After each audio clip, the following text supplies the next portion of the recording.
મારો ડેમ ઉપરથી ધૂપકો ને ભાંગી નાખ્યો પગ. તો અમે બનાવવા જઈ રહ્યા છીએ એક લક્ઝરિયસ યોટ હોડી. અચ્છા. પછી ફાઇનલી જઈએ સડાઈ નાખી ફાકી લઈ આવ્યો ચાકથી 3-4 માખી ને મેન દુચે બાંધ નાખી ફાકી ને બાંધ નાખી હોડી ને બની ગઈ હોડી.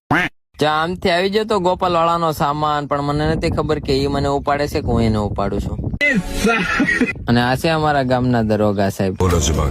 અને ફાઇનલી પોગી જાય ફેક્ટરી, અને ફેક્ટરીથી લઈ લીધી એક સીટ ને લઈ લીધી નાથી હોડી ને ફાઇનલી પોગી જાય અમે નહીં જાય. અને મને એમ તો કે તરસે નહીં, પણ હવે જોવી મિત્રો હોડી તરવા મળી મિત્રો. મારી તો આંખો બંધ નથી થતી.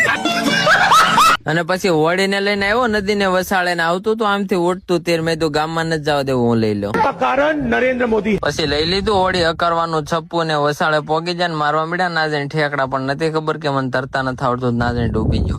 ખતમ. અને તમને ભૂલાઈ ગયું તો કહી દઉં, હું છે સ્પાઈડરમેન. મારો ભાઈબંધ ઋતો છે જીન, જે મળવા જાય છે મિયા ખલીફા ને અબુર્જ ખલીફા. અને જયું પાસે છે પાણી માથે હાલવાની તાકાત. ઈ તો દોડી ગયો, મહિલાને એમ થયું કે એની જેવું થાય, પણ એને હું ખબર સકલા કોઈ દી બાદ ન બને બટા. અને જયલાને હું એટલે સડાવું છું કારણ કે મિયા ખલીફા એના સપનામાં આવી દે ને એને મારી દીધા 2.